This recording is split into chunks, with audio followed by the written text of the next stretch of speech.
Herkese iyi pazarlar diliyoruz. Horlama deyip geçmeyin başlığı altında uykuda solunum sorunlarını konuşacağız. Çok kıymetli bir meslektaşım var. Bu konuda oldukça deneyimli. Doçent Doktor Baran Balcan, Koç Üniversitesi'nden. Sevgili Baran, horlama diye biz başlığı attık. Evet, bu hakikaten ne kadar yaygındır? Cinsiyet farkı var mıdır? Yaşla ilgili midir? Örneğin genelde evlilikler biraz yaş aldıkça ya horlamıyordun, şu yaştan sonra aynen horladın sözleri denilir. Bir böyle yaygınlığından, yaş ve cins ilişkisinden bahsedebilir misin? Tabii ki. Şöyle, horlamayan insan yoktur. Horlamanın da bahanesi bitmez. Nasıl diyelim? Horlama kadınlarda yaklaşık %30'unda, erkeklerin de yaklaşık yarısında horlama mevcuttur. Hayatının bir noktasında herkes horlar. Horlamanın dediğim gibi bahanesi bitmez. Akşam çok yedim, horladım.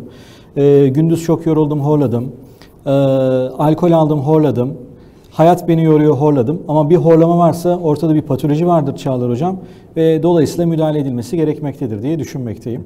Yaş ilerledikçe evet horlama artar. Çünkü solunum yollarındaki kas gücü yaş ilerledikçe azalır ve doğal olarak o kas gücünün azalmasıyla beraber horlamaya meyil daha fazla olur. Sonuçta ileri yaşlarda horlamayı daha fazla görmekteyiz. Evliliklerde çiftler gelirler, ya bundan 20 yıl önce eşim horlamıyordu ama artık horlamaya başladı. Tabii ki yaş ilerledikçe de horlama artıyor. Durum böyle. Peki niye horluyoruz? Ne oluyor? Yani üst solunum yolundan bu sesin geldiğini biliyoruz ama üst solunum yolunda bir değişiklikler mi oluyor? Ya da nereden çıkıyor bu ses? Şöyle, evet üst solunum yollarında değişiklikler yaş ilerledikçe oluyor. Normal şartlarda hava yolu, ağız ve burundan aldığımız hava akciğerlere kadar sağlam, sağlıklı bir pasaj yoluyla geçer. Ve dolayısıyla sağlıklı bir nefes alıp verme uyku esnasında söz konusu olur. Ancak yaş ilerledikçe az önce söylediğim gibi yumuşak damak, sert damak vesaire hava yollarındaki, özellikle üst hava yollarındaki yapılar güçsüzleşir, kendi kas tonusunu kaybedebilir ve otomatikman horlama sesi ortaya çıkabilir. Direkt yaşla bağlantısı vardır diyebiliriz horlamanın. Peki kiloyla ilgisi var mıdır? Bir de kilo alınca horluyorum, verince rahatlıyorum sözü fazla söyleniyor. Onu bir kere daha vurgulamak daha iyi olacak tabii diye ki, düşünüyorum. Bence kiloyla, bence değil tabii bilimsel olarak kiloyla alakası var. Sonuçta gerdan dediğimiz yapıdaki yağ dokusu arttıkça kas tonusu üzerinde baskı da artıyor. Otomatikman özellikle pozisyon uyku esnasında değişikliklerine göre horlama daha sık bir şekilde ortaya çıkabiliyor kilo alan hastalarda. Sırt üstü yattığımız pozisyonda özellikle kas gücünün de gevşemesiyle beraber boğaz, boyun yapısındaki yağ dokusunun fazlalığı kiloya bağlı olarak otomatikman kişilerde horlamaya yine sebebiyet verebiliyor. Ben ilk uyku çalışmaya başladığımda İngilizce'deki simple snoring'i basit horlama diye çevirmiştik. Ve ilk hastalarımdan birisine beyefendi sizde apne yok, basit horlama var. Bunun tedavisi biraz farklı demiştim. Eşi de hocam hiç basit değil, sabaha kadar uyumuyoruz demişti, hiç unutmuyorum. Peki horlama tamam, sadece horladığımızda bir belki gürültü ve estetik sorun gibi gözüküyor ama işin içine apne, nefes durması girdiğinde farklı bir boyuta ulaşıyor. Apne ne demek? Hipopne lafını bazen ediyoruz. Ne demek? Biraz anlatabilir misin? Şöyle, apne nefesin 10 saniye ve süresince direkt kesilmesi anlamına gelmektedir. 10 saniye ve üzerinde nefes kesilmesinin yanında eğer nefes miktarında %30 ve üzerinde azalma oluyorsa, kandaki oksijen değerinde de bununla beraber bir düşme oluyorsa bunu da hipopne olarak nitelendirmekteyiz. 1 saatlik süre içerisindeki apne ve hipopnelerin toplam sayısı da bize en önemli ölçümümüzü verir. Apne-hipopne indeksi. Biz bütün uyku kliniğini temelde aslında mevcut literatür çerçevesinde apne-hipopne sayısına göre organize etmekteyiz. Apne-hipopne indeksi diye kullandığımız ve işte saatteki apne-hipopne sayısı uyku apne sendromu tanısında evet söylediğin gibi aktif olarak kullanılıyor. Artık zaten uyku sorunu olan hastalar doktora gelince de bunu bir taraftan öğreniyorlar. Aynen. Apne-hipopne indeksini nasıl ölçüyoruz? Yani nasıl bir testle ölçüyoruz? Bugün tansiyonu tansiyon aletiyle ölçüyoruz. Ne yapmak gerekiyor bunu ölçmek için? Şöyle, uyku apnesinden bir kere şüpheleniyorsak temelde hastanın tarif ettiği ilk şikayet, ilk semptom horlamadır. Horlama genelde yanınızdakinin tarif ettiği bir hadisedir. Bunun dışında tanıklı apne dediğimiz, yani eşler gelir der ki benim eşimin geceliğin uykuda nefesi kesiliyor. Bu da diğer bir semptomudur. Bir diğeri de gündüz aşırı uykuluk halidir. Bu üç ana semptomdan hastanın tek başına tarifleyebildiği aslında gündüz aşırı uykuluk halidir. Nedir? Hocam ben yatıyorum günde 8 saat ama sabah kalkıyorum dayak yemiş gibiyim. Kendimi hiç dinlenmiş hissetmiyorum. O noktada polikliniğe başvuran hastalara biz test yapıyoruz. Artık sizde evet uyku apnesinden şüpheleniyoruz. İki türlü opsiyonumuz var. Bir poligrafi, diğeri polisomnografi. Basit anket şeklinde testler de var. Yine poliklinik şartlarında yapılabilen. Ama bu iki test de temelde biz apne hipopne indeksini ve uyku apnesi tanısını koyarız. Poligrafi evde yapılabilen testtir. Daha pratiktir. Polisomnografi genelde kişileri hastaneye yatırarak yaptığımız testtir. Burada uykunun bütün evrelerini değerlendiririz. Uykuda nefesin kesilip kesilmediğine bakarız. Hangi pozisyonda nefeste sıkıntı yaşıyor, hangi pozisyonda kalp ritmi bozuluyor, hangi pozisyonda kandaki oksijen değeri düşüyor. Bunların hepsini polisomnografi testiyle görebiliriz. Yani altın standart tanı testimiz polisomnografidir. Şimdi horlama yakınmasıyla tabii insanlar hemen uyku bozuklukları uzmanına gitmiyorlar. Aile hekimi, iç hastalıkları, özellikle kulak burun boğaz uzmanı arkadaşlarımıza başvuruyorlar. Peki horlama sadece uyku laboratuvarına gitmek, bu poligrafi, somnografiyi yapmak için yeterli mi? Ya da aslında daha net bir soru sorayım. Kimler uyku bozuklukları uzmanına gitmeli? Temelde horlama tek başına yeterli midir? Burası biraz böyle gri alan gibi kalıyor. Ama bana sorarsanız az önce saydığım 3 tane şikayetten herhangi bir tanesi varsa, kişide horlama varsa, bunun yanında tanıklı apne varsa ki en kıymetlisi budur. Genelde dediğim gibi eşler bunu fark eder. Tanıklı apne varsa ve gündüz kendini uykuya rağmen yorgun hissediyorsa bu üçünden bir tanesinin varlığında ben herkesin uyku polikliniğine başvurmasını tavsiye ederim Çağlar Hocam.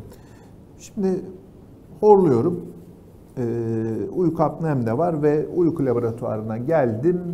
Siz de bir gece çalışma yaptınız. Ertesi gün onu güzel okudunuz ve bana bir rapor sundunuz. Orada da Baran Hocam diyor ki sizde ağır uyku apne sendromu var. Evet. Burada ben pazar günü rakamlarla kafaları yormak istemiyorum. Ağır uyku apne sendromu var. Ben de diyorum ki ya biraz sonra tedaviyi konuşacağız ayrı. Ben tedavi olmak istemiyorum. Yani uyku apne sendromu tedavi edilmezse ya da uyku apne sendromu anlaşılamazsa ne gibi sonuçlar olabilir? Ben şimdi gündüz uykululuk dediniz. İlk aklıma trafik kazaları. Aynen öyle. Yani gündüz uyuyup frensiz bir duvara girilebilir. Ya da okulda işte başarısızlık geldi. Hadi onu ben söylemiş olayım. Peki uyku apne sendromu nelere yol açabilir tedavi edilmezse? Şöyle, uyku apne sendromunun yol açmadığı neredeyse hiçbir şey yoktur diyebilirim. Bütün kronik hastalıklarının bir şekilde uyku apne sendromu ile ilişkisi olabilir. Ne gibi? Kalp hastalığı, tansiyon hastalığı, şeker hastalığı, bölgesel yağlanma, kronik kalp yetmezliği. Bazen duyarız hastanın hiçbir şey yoktu ama geceliğin rüyasında ya da uykusunda öldü. Sabahleyin biz yatakta ölü bulduk. Tabii ki uyku apnesi hastalarında nefes durmasına bağlı olarak kandaki oksijen değeri düşüyor ve kişiler buna tolere edemeyebiliyor. Kalp krizi geçirip ani ölümlerle karşı karşıya kalabiliyoruz. Bunun dışında daha sosyal hayatta sizin dediğiniz gibi konsantrasyon problemleri, trafik kazaları bunlara da sebebiyet verebiliyor. Örnek veriyorum, ticari ehliyet alacak kişilerde şu anda şöyle bir zorunluluk var. Vücut kitle indeksi 30'un üzerinde olan kişiler mutlaka uyku testinden temiz bir şekilde geçmek zorunda. Eğer uyku apnesi mevcut ve tedavi olmazsa kişilere şu anda devlet ticari ehliyet vermiyor. Bu bence çok önemli bir şey çünkü bireysel kullanım da tabii ki risk ama ticari kullanım daha büyük risk. Örnek veriyorum, uyku apnesi olan bir otobüs şoförü tedavi olmuyor, onlarca can taşıyor, trafik kazasına sebep olabilirse onlarca ölüme sebebiyet verebilir. Dolayısıyla kıymetlidir. Bazen şöyle hastalar geliyor başka polikliniklerden bize. 3 tane tansiyon ilacı kullanıyorum, buna rağmen tansiyonum düzelmiyor. Bir değerlendiriyorsunuz, uyku apnesi var hastanın, tedavisini veriyorsunuz, 3 ilaç teke düşebiliyor. Dediğim gibi pek çok kronik hastalıkla direkt ilişkisi olabiliyor Çağlar Hocam. Evet, hakikaten benim de hekimlik pratiğimde uyku apne tanısı alıp tedavi olmaya başladıktan sonra artık tansiyon ilacı sayısını azaltan ya da dozunu düşüren, yine keza şeker hastalığıyla ilgili tedavi dozlarını düşüren hastalar oluyorlar. Buradan herhalde şu mesajı vermek gerekir. Horluyorsanız, tanıklı apneniz varsa, gündüz yorgunsanız, yanında şeker hastalığı ya da tansiyonunuz varsa bir an önce bu konuyla ilgili bir hekime gitmekte yarar var. Kesinlikle. Peki uyku apne tanısı konuldu. Tedavi seçeneklerimiz nelerdir? Ne yapabiliriz hastalarımız için? Şöyle hep deriz ya, hastalık yoktur, hasta vardır. Kişiden kişiye tedavi opsiyonları farklı olabilir. Örnek veriyorum, kişinin kulak burun boğaz yollarında bir sorun var. Bademcikleri normalden büyük, küçük dili sarkmış. Bu kişilerde cerrahi tedavi bir opsiyon olabilir. Kulak burun boğaz hekimine yönlendiririz. Eğer düzeltecek bir cerrahi patoloji varsa kişi opere olabilir ve uyku apnesinden kurtulabilir. Onun dışında belli başka türlü daha basit seçenekler vardır. Örnek veriyorum, pozisyonel tedavi gibi. Hasta sırt üstü döndüğünde uyku apnesi vardır, yan yattığında uyku apnesi yoktur. Bu hastanın uyku esnasında sırt üstü dönmesini engelleyecek her türlü çare hastanın uyku apnesi açısından tedavi olmasını bir nebze gerçekleştirebilir. Ne gibi? Yurt dışında görmüştüm. Sırta tenis topu bağlıyorlardı. Önce bana çok garip gelmişti bu. Ama hakikaten çok mantıklı. Sırt üstü döndüğünde canı acıyor ve hasta yan dönüyor. Ama temel tedavisi, eğer uyku apnesi varsa, özellikle ileri derecede, orta ileri derecede uyku apnesi varsa bizim pozitif hava yolu basıncı tedavimizdir. CPAP olabilir, BiPAP olabilir. Bunların teknik ayrıntılarına çok girmeyelim. Halkın maske dediği. Maske dedi. Aynen öyle. Maske tedavisidir. Geceliğin yatarken o maskeyi takar. Oradan cihaz size hava verir. Kapanan hava yolunun açılmasını sağlar. Temel mekanizması böyledir. En temiz tedavi şekli de budur işin açıkçası. Şimdi sevgili Baran, buradan tabii maske, makina kullanılacak denildiğinde senin de başına geliyordur. Hastalar bir ön yargıyla geliyorlar. Aynen Bu öyle. kullanılabilir mi diye. Senin pratiğinde bu aletleri ya ben reddediyorum, bunu kullanmam mümkün değil diyen hasta sayısı ne?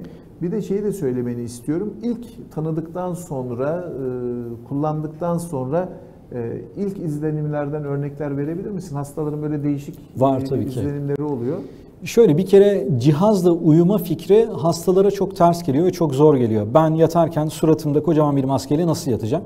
Maskeler artık o kadar kocaman değil. Cihazlar da eskisi kadar gürültülü değil. Yanınızdaki kişi bunun sesini bile duymayabiliyor. Teknoloji ilerledikçe bu cihazların konforuna da bir şeyler katılmış oluyor. Sonuçta şunu söylüyorum, ben pratikte, ben kendim bir uyku apnesi hastasıyım ve solunum cihazı kullanıyorum. Eğer gerçekten başka çaresi olsaydı ben hekim olarak, bu işin uzmanı olarak onu tercih ederdim. Ben poliklinikte hastalara bunu söyleyince zaten büyük ölçüde ikna oluyorlar. İkincisi, hastalardan şöyle tepkiler çok görüyorum. Genelde uyku pratiğinde şöyle bir hata yapılır. Cihazı veririz, hadi herkes kendi yoluna. Hastayı mutlaka takip etmek lazım. Ben ilk bir hafta içerisinde mutlaka çağırırım. Genelde de şöyle yanıtlarla karşılaşıyorum. Hocam ben bugüne kadar uyku uyumamışım. Çünkü gündüz o kadar dinlenmiş vaziyette uyanıyor ki seyahat ederken bile ben cihazı yanımda götürürüm diyor.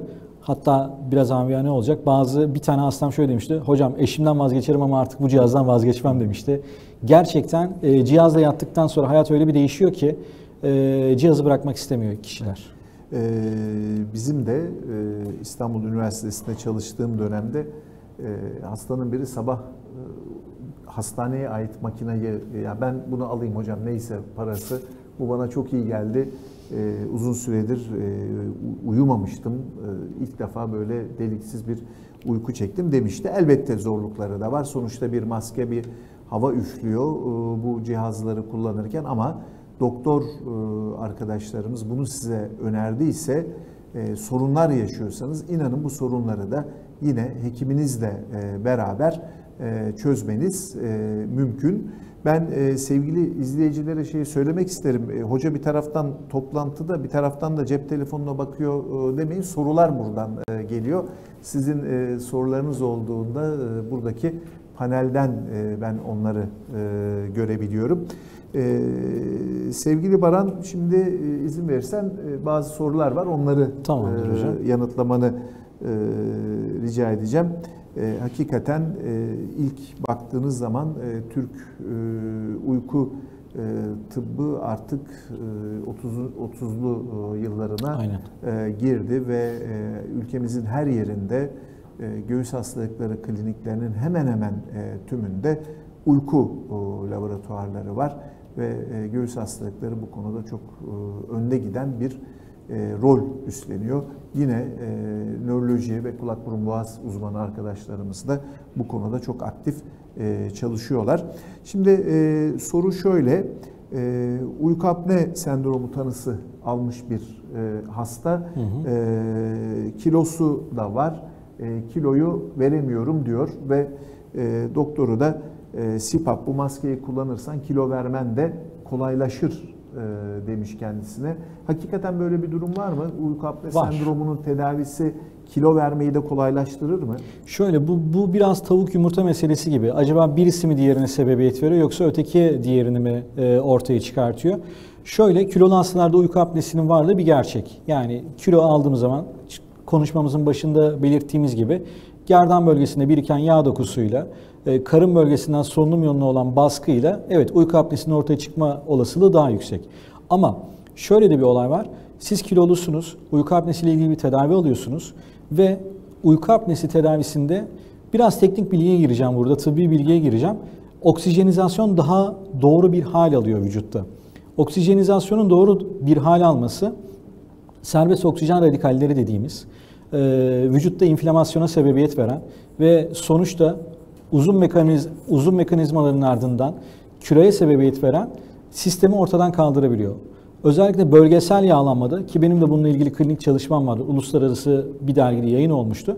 Bölgesel yağlanma üzerine, hani şu anda çok revaçtadır, işte benim simit bölgem, işte çok kalın, çok kiloluyum şeklinde. Burada pozitif yönde bir katkısı var ki bölgesel yağlanmanın toplam kilodan, obeziteden daha kıymetli olduğu son yıllardaki çalışmalarda da gösterilmiş.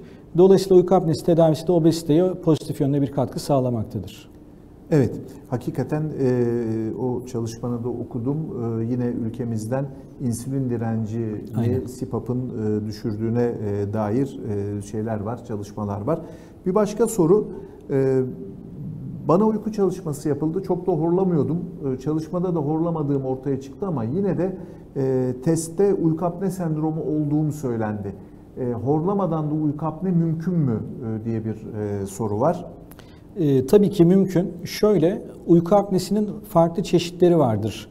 Gene biraz teknik bilgiye gireceğiz. Santral uyku apnesi ve obstrüktif uyku apnesi denilen.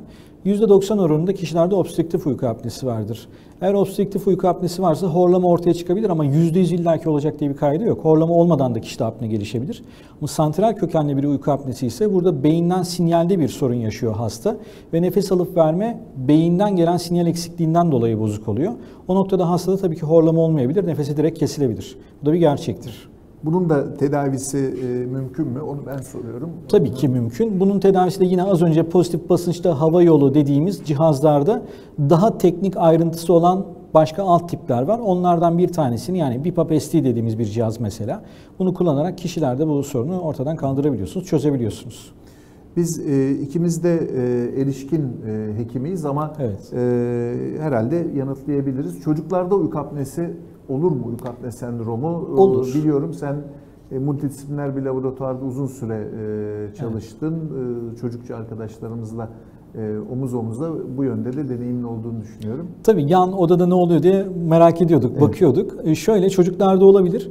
Poliklinik şartlarında uyku apnesi düşüncesiyle polikliniğe başvuran çocuklarda genelde bu kulak burun boğazla ilgili hadiselerden kaynaklanır. Adenoid hipertrofisi, bademciklerin büyük olması, küçük dille ilgili problemler, yapısal çene sorunları vesaire, bunların hepsi uyku apnesine sebep olabilir.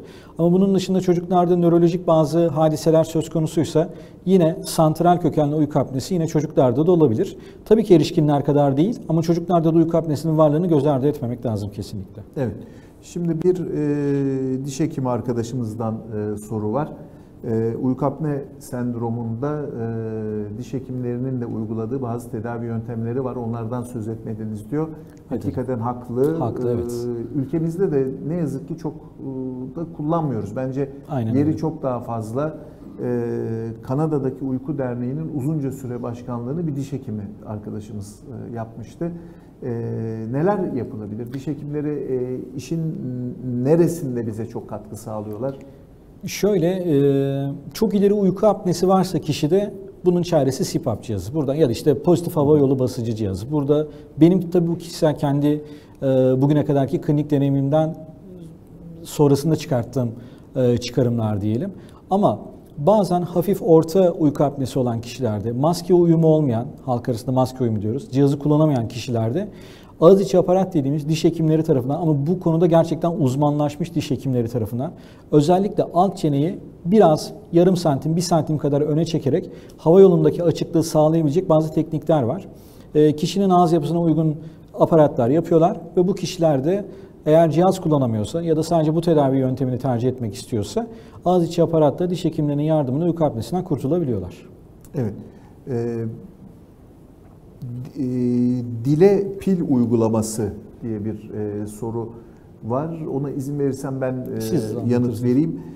Hakikaten bir ara uyku apne sendromunda sevgili Baran anlattı, üst hava yolunda bir daralma oluyor. Oradaki kasları biz uyarırsak acaba bir genişleme olabilir mi mantığıyla bir tedavi yöntemi denendi. Belli bir oranda başarılı da oldu.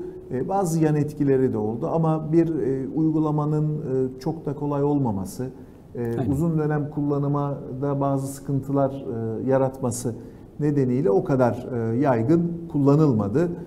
Ama kulak burun boğaz uzmanı arkadaşlarımızın özellikle değil mi hafif hastalarda, hafif belki biraz ortaya yakın, basit horlamalarda, evet dediğin gibi ortaya yakın hastalarda uyguladıkları sadece küçük dil değil, işte dilin arka tarafı, yine çeneye yapılan müdahalelerle farklı tedavi uygulamaları da var. Ama ağır uyku apne sendromu ülkede hiç de az değil. O kadar laboratuvara rağmen tanısız hasta hakikaten çok fazla ve ciddi sorunlara da yol açabiliyor. Biraz önce sürücülerle ilgili konuştuk. Şu andaki pratik mevzuatta ticari sürücülerin uyku apne olup olmadıklarının denetlenmesi gerekiyor mu Baran? Bence kesinlikle gerekiyor. Burada çok kısıtlı bir alan üzerinden gidiyoruz. Ehliyet almadan önce aile hekiminden alacağı sağlık raporunda vücut kitle indeksi 30'un üzerindeyse kişileri uyku laboratuvarına sevk ediyorlar.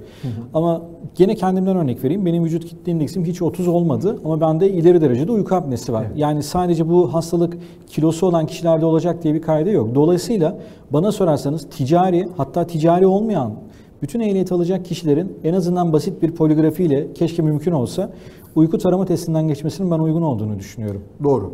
Ben de en azından bu bizim kullandığımız işte Berlin sorgusu, Stop Bank gibi bazı sorguların en azından oradan geçip değil mi bir dağılması lazım. Zayıflama ameliyatları ile ilgili çok iyi bir soru var. Doğru, biz hani kendimiz şişmanlık bu işte önemli dedik. Zayıflama cerrahilerini tedavide öneriyor musunuz diye bir soru var sevgili Baran. Sadece cerrahi üzerinden değil, zayıflamayı her açıdan sağlıklı olmak adına tabii ki öneriyoruz. Eğer kişi kendisi kilo verebilecekse yine tabii ki tercih edeceğimiz bir şeydir hekim olarak. Şöyle söyleyeyim, uyku apnesi, ileri derecede uyku apnesi olan bazı hastalarımız kilolu olup da CPAP, BiPAP cihazı verdiğimiz, tedavi ettiğimiz ama kilosunun %20'sini, %30'unu kaybettikten sonra uyku apnesi tedavisinden ihtiyacından tamamen kurtulan hastalarımız da oldu. Yani tabii, bu cihaz ömrünün sonuna kadar mutlaka kullanman gerekir şeklinde bir yorumumuz yok. Kişi eğer kilodan kaynaklanırsa ve kilo verirse kurtulabilir. Bu cerrahi de olabilir, diyetle de olabilir, fark etmez. Çok doğru. Burada şunu izninle herkesi uyarmak istiyorum. O ameliyatın, zayıflama ameliyatlarına ihtiyacı olan insanların hakikaten kiloları oldukça fazla. Bu nedenle ameliyat öncesinde şiddetli uyku apneleri var mı yok mu diye bakmak, hatta ameliyata bu nedenle uyku ve solunum sorunları nedeniyle de göğüs hastalıkları uzmanlarınca hazırlanmasında fayda var. Çünkü çok basit ameliyatlar değiller, hastalar hazır girmeli. Pazar günü bizi konuk ettiğiniz, bizi dinlediğiniz için çok teşekkür ediyoruz. Sevgili Baran Balcan'la bazen komik olarak algılanan ama çok ciddi sağlık sorunlarının habercisi olan horlamayı, horlamanın aslında sesli tarafı horlama olan uyku apneyi, tanıyı ve tedavisini konuştuk. Bu fırsatı bize verdiğiniz için tekrar teşekkür ederiz. Sevgili Baran, çok teşekkür ederim. Ben teşekkür ederim Çağlar Hocam.